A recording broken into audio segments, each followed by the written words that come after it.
Dear students, hope so आप खैरियत से होंगे। उम्मीद है आप लोगों को चैप्टर नंबर जो हमने 4 कंप्लीट किया है उसकी समझ आ गई होगी, आप लोगों को टेस्ट अच्छे से प्रिपेयर होगा। तो चलते हैं हम अपने जो हमारा टेस्ट है हमने डिस्कस, मैंने आपको सिलेबस सेंड कर दिया होगा ग्रुप में, तो आप काइंडली वो देख लीजिएगा। अब उसके बाद चलते हैं हम अपने नेक्स्ट चैप्टर की तरफ। हमारा चैप्टर नंबर 4 भी कंप्लीट हो चुका है। अब हम चलेंगे अपने चैप्टर नंबर 5 की तरफ, जो कि हमारा है कंप्यूटर आर्किटेक्चर। मतलब कि कंप्यूटर किस तरह किन कंपोनेंट से मिलकर बना हुआ है, उसमें क्या क्या चीज़ें हैं, कंप्यूटर का स्ट्रक्चर क्या होता है, बेसिकली उसे आर्किटेक्चर कहेंगे कंप्यूटर के स्ट्रक्चर को। वो हमारे पास कंप्यूटर का स्ट्रक्चर क्या होगा, ठीक है, वो हमारे पास होगा कंप्यूटर आर्किटेक्चर। चलते हैं अपने लेक्चर नंबर 1 की तरफ। इस चैप्टर में हम क्या क्या डिस्कस करेंगे, हम सबसे पहले कंप्यूटर आर्किटेक्चर के बारे में डिस्कस करेंगे कि होता क्या है, ये सबसे पहले किसने बनाया था, कौन सा अभी हमारे पास स्ट्रक्चर यूज़ हो रहा है।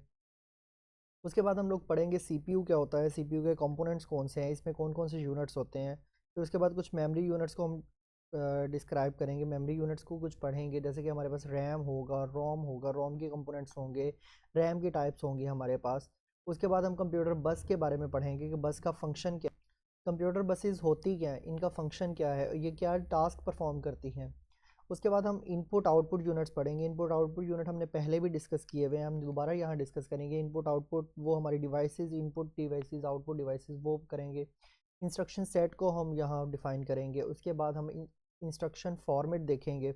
उसके बाद ऑपरेटिंग सिस्टम्स देखेंगे, मतलब विंडोज़ देखेंगे, उसके कंपोनेंट्स देखेंगे, ये सारी चीज़ें। उसके बाद हम प्रोग्रामिंग लैंग्वेजेस भी पढ़ेंगे कि कितनी तरह की हमारी प्रोग्रामिंग लैंग्वेजेस होती हैं, लैंग्वेज ट्रांसलेटर क्या होता है, उसको किस तरह यूज़ करते हैं, ये सब कुछ हम इस चैप्टर में डिस्कस करेंगे। तो हमारा जो मेन टास्क है इस चैप्टर में कंप्लीट करने का, वो है हमारे पास है कि कंप्यूटर आर्किटेक्चर होता क्या है।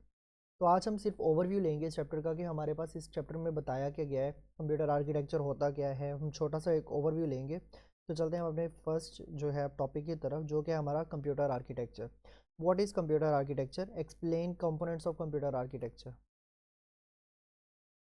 हमारे पास जो होगा कंप्यूटर आर्किटेक्चर जो था ना, सबसे पहले हमारे पास एक था, उसने बनाया, जिस बंदे ने ये हमारे पास कंप्यूटर आर्किटेक्चर बनाया था, उस बंदे का नाम था वॉन न्यूमैन। ठीक है, ये आप लोगों ने नाम अच्छे से याद कर लेना है, ये एमसीक्यूज़ के तौर पे आ सकता है। वॉन न्यूमैन डिज़ाइन हम इसे बोलते हैं, ठीक है। ये हमारे पास 1951 में डिज़ाइन किया था स्टोर्ड प्रोग्राम कंप्यूटर। मतलब कि एक इस तरह का कंप्यूटर हमारे पास डिज़ाइन किया गया था, जिसमें इस पर्पज़ के लिए डिज़ाइन किया गया था ताकि हम स्टोर्ड प्रोग्राम कंप्यूटर के तौर पे यूज़ कर सकें। ये हमें हमारे पास von Neumann and his team, और वो ये वॉन न्यूमैन ने बनाया था और उसकी टीम ने हमारे पास बनाया था। अ सीक्वेंस ऑफ इंस्ट्रक्शंस, इसमें हमारे पास क्या क्या होता है, सीक्वेंस ऑफ इंस्ट्रक्शंस, मतलब कि प्रोग्राम हमारे पास क्या होता है, sequence of instruction and data are stored in memory. ठीक है, हमारे पास जो प्रोग्राम्स होते हैं और जो हमारे पास डाटा होता है वो कहाँ स्टोर होता है, मेमोरी के अंदर। और computer read instruction one by one, हम जो भी कंप्यूटर को इंस्ट्रक्शन देते जाएंगे, कंप्यूटर उस इंस्ट्रक्शन को वन बाय वन रीड करेगा। ठीक है, इस तरह नहीं होगा कि सारी इंस्ट्रक्शंस को इकट्ठे वो रीड करे या रैंडमली रीड करे। वो इस तरह होगा कि एक एक करके वो इस इंस्ट्रक्शन को रीड करेगा। Execute these instruction to perform different operation on data. अब फिर हमारे पास जब हमने उसे इंस्ट्रक्शंस दे दी, अब कंप्यूटर का काम है कि उसके मुताबिक उसके ऊपर जो भी अमल होना है या जो भी टास्क परफॉर्म होने हैं, वो इसके ऊपर कंप्यूटर ऑपरेशंस जो भी परफॉर्म होने वो कंप्यूटर ऑपरेट करवाएगा। उसके बाद है very simple design and general purpose. ठीक है, ये हमारे पास जनरल पर्पस के लिए यूज़ किया गया था और बहुत सिंपल डिज़ाइन था।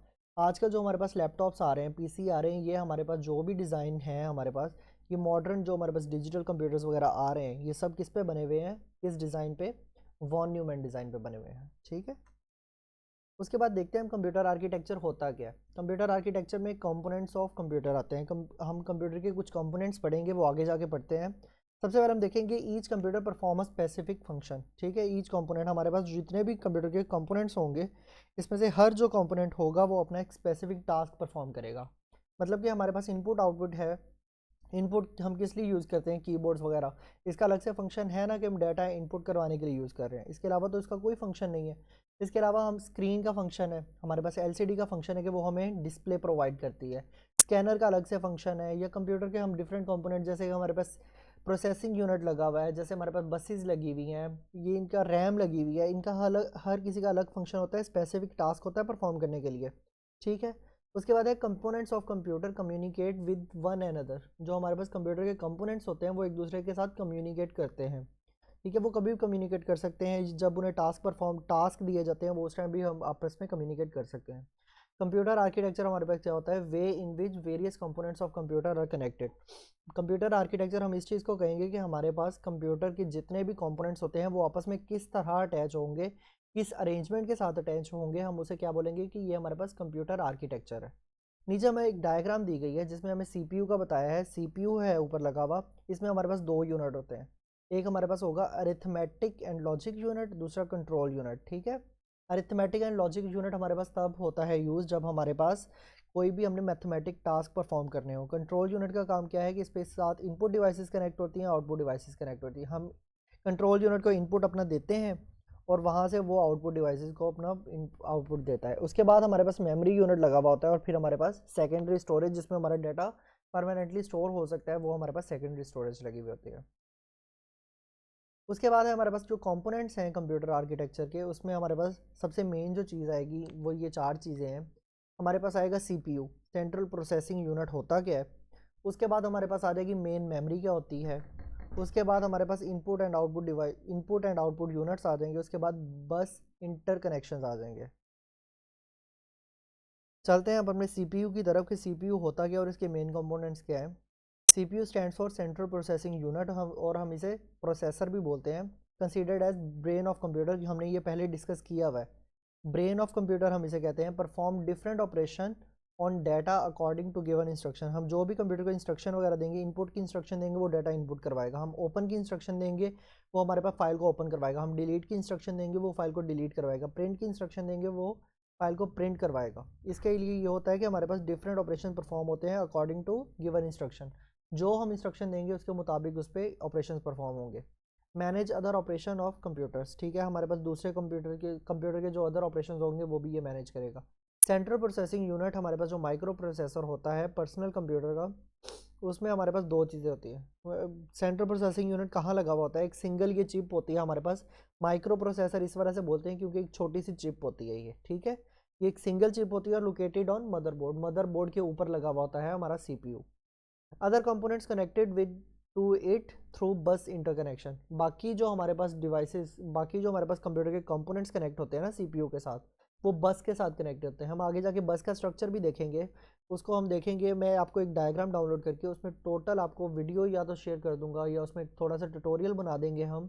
उसमें हमें पता लग जाएगा कंप्यूटर के कौन कौन से आर्किटेक्चर हैं, कंप्यूटर में कौन कौन से कंपोनेंट्स यूज़ होंगे। ठीक है, उसके बाद है CPU send and receive data to या फ्रॉम डिफरेंट कंपोनेंट, मतलब कि हमारे पास जो सीपीयू होगा वो डिफरेंट हमारे पास डाटा सेंड भी कर सकता है, रिसीव भी कर सकता है डिफरेंट बस इंटरकनेक्शन के थ्रू। ठीक है, हमारे पास जो बस इंटरकनेक्शन के थ्रू हमारे पास डिवाइसेस कनेक्ट है, हमारे पास कंपोनेंट्स कनेक्ट हैं, उनके थ्रू ये डाटा ट्रांसफ़र कर सकता है।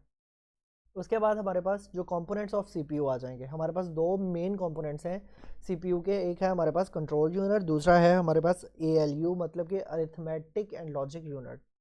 Control unit act as a supervisor of computer. ठीक है, ये सुपरवाइजर के तौर पे काम करता है। Control are parts of computer and coordinate all activities of computer. ठीक है, हमारे पास ये सिंपल सी बात है कि ये हमारे पास कोऑर्डिनेट करेगा और सारी एक्टिविटीज़ कंप्यूटर की ये संभालेगा। इसका एग्जांपल हमारे पास दी गई है कि ये हमारे पास डाटा को रिसीव करता है। इंस्ट्रक्शन फॉर इनपुट डिवाइसेस, हम इनपुट डिवाइसेस जो भी इंस्ट्रक्शंस देंगे वो उसको कैप्चर करेगा, उन इंस्ट्रक्शंस को फॉलो करेगा और store in memory, main memory. और जो भी हमारे पास होगी, हम जो भी इंस्ट्रक्शन वगैरह देंगे वो मेन मेमोरी के अंदर स्टोर करवाएगा। हमारी मेन मेमोरी क्या होती है ये आप लोगों को पता है। Also control execution of instruction given to computer. ठीक है, हमारे पास ये उन चीज़ों को भी कंट्रोल करेगा, उस चीज़ की एग्जीक्यूशन को भी कंट्रोल करेगा जो हम इंस्ट्रक्शन देते हैं कंप्यूटर को। कोई भी कंप्यूटर को इंस्ट्रक्शन देंगे आखिर वो एग्जीक्यूट होगा फंक्शन, तो उसकी एग्जीक्यूशन को कंट्रोल करने के लिए भी हमारे पास कंट्रोल यूनिट होता है। Fetch instruction and data from main unit, memory unit मतलब कि हमारे पास जो भी होगा डाटा वगैरह ये फैच करेगा, हमारे पास इंस्ट्रक्शन भी फैच करेगा और डाटा भी फैच करेगा। Decode and execute instruction one by one, मतलब कि हमारे पास डिकोड का मतलब क्या होता है कि हमारे पास ओरिजिनल फॉर्म जब हमारे पास डाटा की चेंज होता है। डिकोड मतलब कि हमारे पास जो हमने मैसेज दे दिया कंप्यूटर को टास्क परफॉर्म करने के लिए दे दिया, उसको डिकोड करेगा, मतलब कि खोल के देखेगा इसमें जो हमारे पास क्यूरी दी गई है, जो हमारे पास कमांड दी गई है, वो किस चीज़ की है, वो इसको खोल के देखेगा। उसके बाद वो एग्जीक्यूट करवाएगा हमारी इंस्ट्रक्शन को वन बाय वन उस पर अपने टास्क परफॉर्म करेगा। ठीक है। उसके बाद हमारे पास आ जाता है अरिथमेटिक एंड लॉजिक यूनिट। ये हमारे पास अरिथमेटिक एंड लॉजिक यूनिट क्यों हम यूज़ करते हैं कंप्यूटर के अंदर, हम इसे लॉजिकल ऑपरेशन भी बोलते हैं। इसमें हमारे पास लॉजिकल ऑपरेशन होता है, मतलब कि हमारे पास जो भी मैथमेटिक टास्क होंगे हमारे कंप्यूटर के, उसको हम परफॉर्म करवाने के लिए जो हम यूनिट यूज़ करते हैं कंप्यूटर के अंदर, जो हमारे पास यूनिट लगा हुआ होता है, उसको हम क्या बोलते हैं, अरिथमेटिक एंड लॉजिक यूनिट। मतलब कि अरिथमेटिक जितने भी टास्क होते हैं हमारे पास, कैलकुलेशंस वगैरह, वो हमारे पास इस कंपोनेंट के थ्रू होती है। इसमें हमारे पास एडिशन का होता है, सब्ट्रैक्शन होती है, मल्टीप्लिकेशन होती है एंड डिवीजन होती है। उसके बाद हमारे पास आ जाते हैं लॉजिकल ऑपरेशन। लॉजिकल ऑपरेशन हमारे पास होते क्या हैं, या हमारे पास ये किस काम हमारे पास इसमें लॉजिक ऑपरेशन जो होंगे वो इस तरह का होगा डाटा कि ये न्यूमेरिकल वैल्यूज़ को भी देखेगा, हमारे पास न्यूमेरिकल वैल्यूज़, और जो है हमारे पास अल्फ़ाबेटिक वैल्यूज़, इन दोनों को आपस में कंपेयर करवाएगा। जैसे कि हम दो नंबर एंटर करवाते हैं किसी भी प्रोग्राम के अंदर, या कोई प्रोग्राम इस तरह का बनाते हैं, तो हमारे पास जो ये लॉजिकल ऑपरेशन होगा ना, वो इस चीज़ का होगा कि हमारे पास वो सिस्टम हमें बताएगा कि पहला नंबर जो हमने ऐड किया है वो दूसरे से बड़ा नंबर है या छोटा नंबर, ग्रेटर देन है और स्मॉलर देन है। ठीक है। हमारे पास जो लॉजिकल ऑपरेशन होंगे, जैसे कि हम अल्फ़ाबेट भी यूज़ करते हैं, हम कैपिटल अल्फ़ाबेट लिखते हैं, स्मॉल अल्फ़ाबेट लिखते हैं, तो दरमियान में हमें ये खुद ही बताता है कि ये हमारे पास हमने कैपिटल लेटर लिखा है या स्मॉल लेटर लिखा है। ठीक है। तो या हम दो वर्ड, हमारे पास हमने वैल्यूज़ दी हुई हैं, उन दोनों को कंपेयर करवाना है कि हमने देखना है बड़ी वैल्यू कौन सी है, फर्स्ट वैल्यू बड़ी है या सेकंड वैल्यू बड़ी है। तो इन दोनों के दरमियान कंपेयर करवा के जो हमारे पास आंसर देगा, वो हमारे पास लॉजिकल ऑपरेशन का काम होता है। ठीक है। तो आज तक हमारा लेक्चर इतना ही था। इंशाल्लाह आपसे नेक्स्ट लेक्चर में मुलाकात होगी। नेक्स्ट लेक्चर में हम थोड़ा सा ज़्यादा पढ़ेंगे, क्योंकि हमारे पास ये बहुत सी चीज़ें हम लोगों ने पढ़ी हुई हैं, तो हम ये चैप्टर होप सो जल्दी कवर कर लेंगे। अपना ख्याल